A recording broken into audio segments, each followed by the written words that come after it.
மரித்தாலும் பிழைப்பான் என்றீர், என்னை மறிக்காமல் பிழைக்க வைத்தீர். மருத்துவர் செவிலியர் கைவிட்ட போதும் என்னை மறவாமல் தூக்கிவிட்டேன். மருத்துவர் செவிலியர் கைவிட்ட போதும் என்னை மறவாமல் தூக்கிவிட்டீர். மறுபடியும் தேற்றிவிட்டீர், என்னை மகிழ்வுடன் பாட வைத்தேன். நீரே என் அதிகாரம், நீரே என் பரிகாரம், என் ஆயுள் பெற்று கொண்டேன். பரிசுத்த ஆவியை என் மூக்கில் ஊதி சாகாமல் பிழைத்து கொண்டேன். நான் சாகாமல் பிழைத்து கொண்டேன். உன் சுவாசம் என்னில் ஓடுதையா, அதனாலே உயிர் உம்மை பாடுதையா.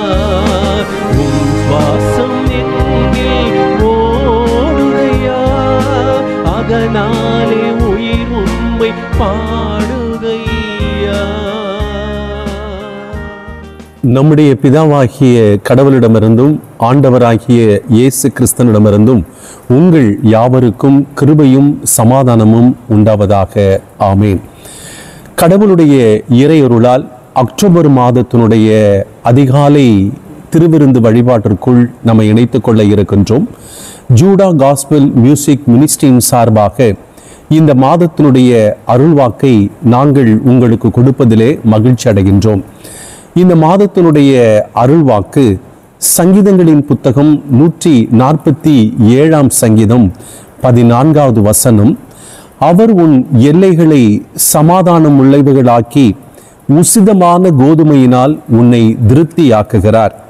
He grants peace within your borders. He fills you with the finest of wheat. For he strengthens the bars of your gates. He blesses your children within you. ஆண்டவரை நோக்கி ஜெபம் செய்வோம்.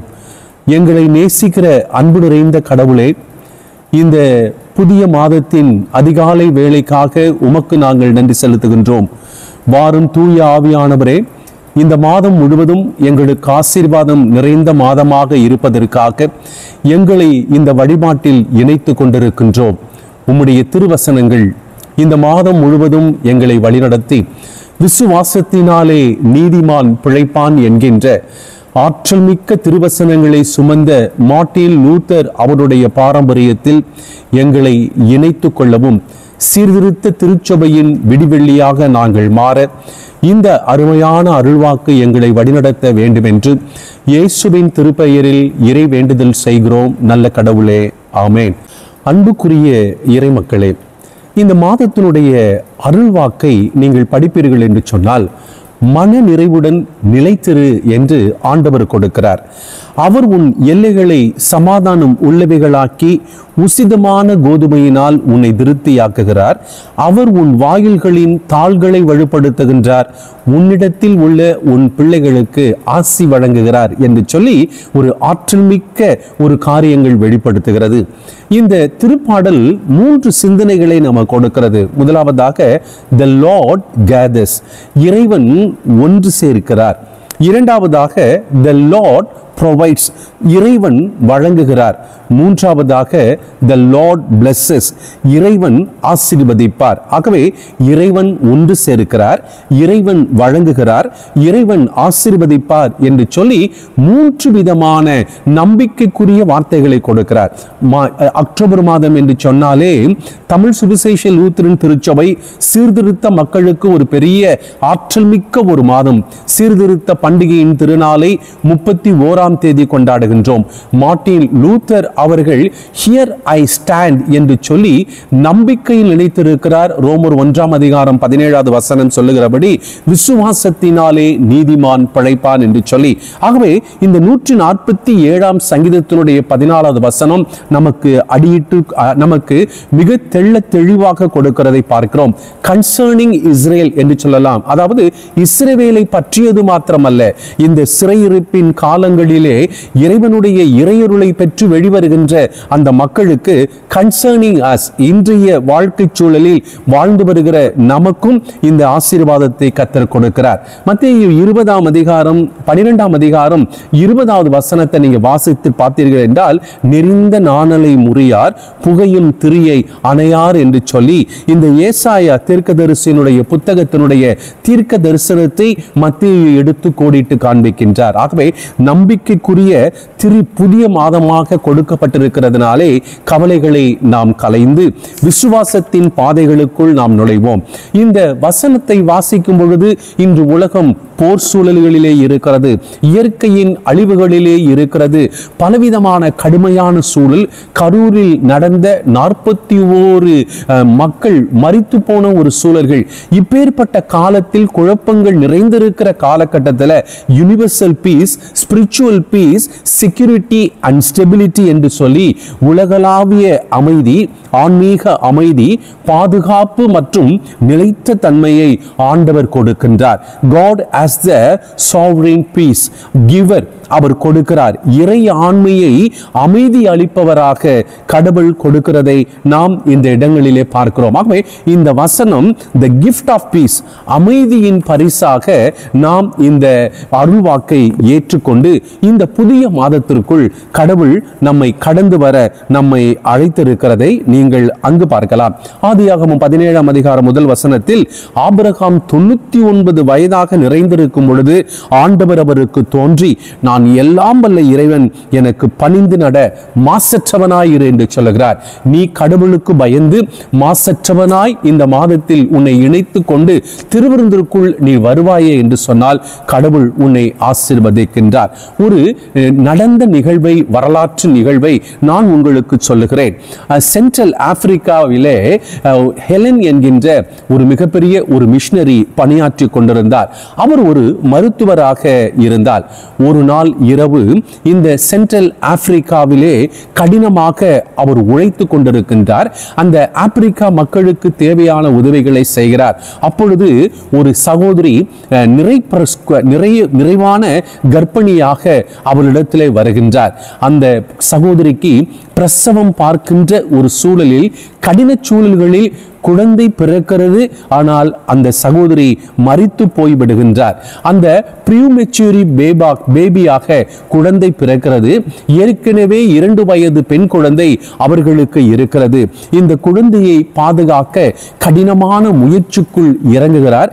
அங்கு இருக்கக்கூடிய நோ இன்குபேட்டர், நோ எலக்ட்ரிசிட்டி இல்லாத ஒரு காலகட்டத்தில் எப்படி உதவி செய்வது என்று சொல்லுகிறார். அந்த ஆப்பிரிக்காவிலே அங்கு அனாதையாக கொடுக்கப்பட்டிருக்கிற ஒரு 20-25 பிள்ளைகளோடு இணைந்து அதிலே 10 வயது பெண்ணோடு இணைந்து அந்த குழந்தையை காப்பாற்ற முயற்சிக்கின்றார். ஒரு அட்டை பெட்டியை அந்த பெண் கொண்டு வந்து கொடுக்கிறார். அந்த அட்டை பெட்டியில் பஞ்சை நிரப்பி அந்த குழந்தையை வைத்து நெருப்பை மூட்டி அங்கு இருக்கக்கூடிய தண்ணீரை சூடுபடுத்தி கொள்ளும் பொழுது அங்கு இருக்கக்கூடிய பிளாஸ்டிக் உருகி போய்விடுகிறது.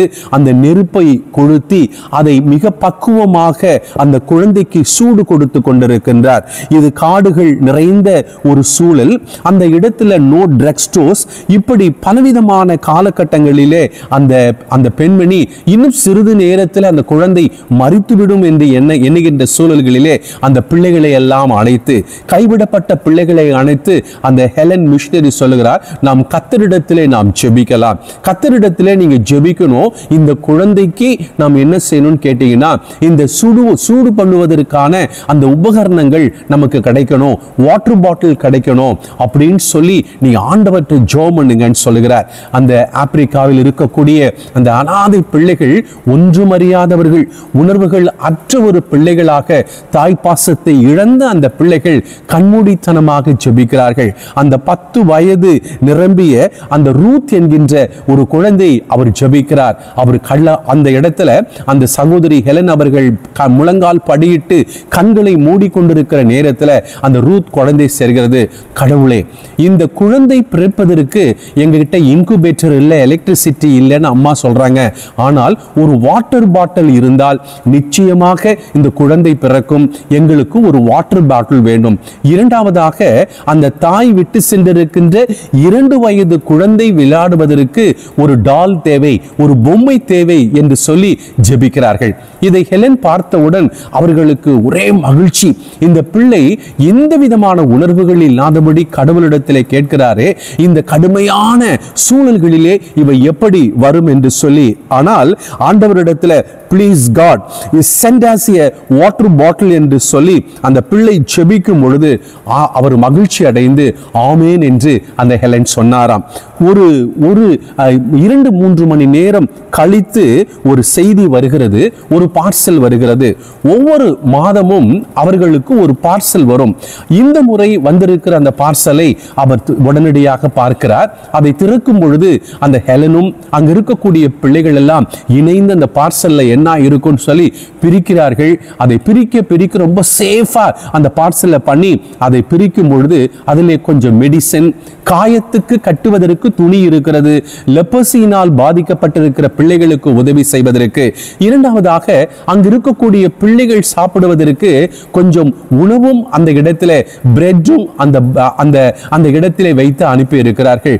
மூன்றாவதாக ஒரு சின்ன இடத்திலே பார்க்கும் பொழுது அதை திறந்து பார்த்தால் அந்த இடத்துல ஒரு வாட்டர் பாட்டில் அதிலே இருந்த பொழுது அந்த ஹெலன் மிஷனரிக்கு ஒரே மகிழ்ச்சி.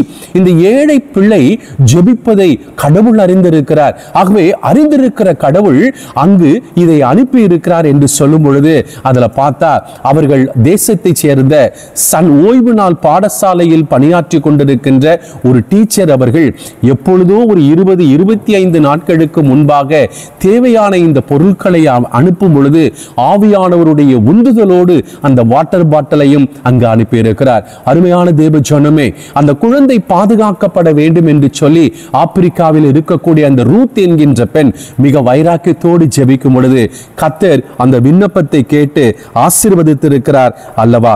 வேதம் சொல்லுகிறது, ஏசாயாவின் புத்தகம் 65ஆம் அதிகாரம் 24வது வசனத்தில், அவர்கள் வேண்டுவதற்கு முன்னே நான் மறுமொழி கொடுப்பேன், அவர்கள் பேசி முடிப்பதற்கு முன்னே பதிலளிப்பேன் என்று ஆண்டவர் சொல்லி இருக்கிறார். ஆகவே இந்த புதிய மாதத்தில் ஆண்டவர் சொல்லுகிறார், மனநிறைவுடன் நிலைத்திரு என்று சொல்லி. நமக்கு சாதகம் இல்லாத நாட்கள் இருக்கலாம், நமக்கு பலவிதமான குழப்பங்கள் இருக்கலாம். இறைவா, என்னுடைய வாழ்க்கை இப்படி இருக்கிறதே என்று எண்ணிக்கொண்டிருக்கிற நேரத்தில் மனபாரத்தோடு நீ ஆண்டவருடைய சன்னிதானத்திலே நிலைத்திருக்கும் பொழுது உன்னுடைய விண்ணப்பத்தை ஆண்டவர் கேட்டு ஆசீர்வதிக்கிறார். அப்பேற்பட்ட ஆசீர்வாதத்தை இந்த புதிய மாதத்தில் நானும் நீங்களும் பெற்று ஆண்டவருக்கு சாட்சியாக வாழவும், விசுவாசத்தினாலே நீதிமான் பிழைப்பான் என்கின்ற ஒரு ஆற்றல் மிக்க மாதத்தை நாம் ஏற்றுக்கொண்டு இந்த திருவிருந்து நமக்கு ஒரு புத்துயிர் கொடுக்கும்படியாக ஆண்டவர் அருள் செய்ய வேண்டுமாய் இயேசுவின் கைகளில் நம்மை இந்த நேரத்தில் ஒப்படைப்போம். எங்களை நேசிக்கிற அன்பு நிறைந்த கடவுளே, மன நிறைவுடன் நிலைத்திரு என்கின்ற ஒரு ஆற்றல் மிக்க ஒரு வசனத்தை கொடுத்திருக்கிறீர். உன் எல்லைகளை சமாதானம் உள்ளவர்களாக்கிறார், உன்னை உசிதமான கோதுமையினால் உன்னை திருப்தியாக்குகிறார். ரொம்ப மகிழ்ச்சி ஆண்டவரே. அப்பேற்பட்ட ஆசீர்வாதத்தை இந்த மாதத்தில் நாங்களும் சுமந்து கொள்ள கர்த்தர் அருள் செய்ய வேண்டுமாய் இயேசுவின் நாமத்தில் ஜெபிக்கிறோம் நல்ல பிதாவே, ஆமேன். நம்முடைய ஆண்டவராகிய இயேசு கிறிஸ்துவினுடைய கிருபையும் பிதாவாகிய கடவுளுடைய அன்பும் தூய ஆவினுடைய வழிநடத்துதலும் ஆசீர்வாதமும் அரவணைப்பும் உங்கள் அனைவரோடும் இந்த மாதம் முழுவதும் இருந்து உங்களை ஆசீர்வதித்து காப்பதாக. ஆமேன். God bless you.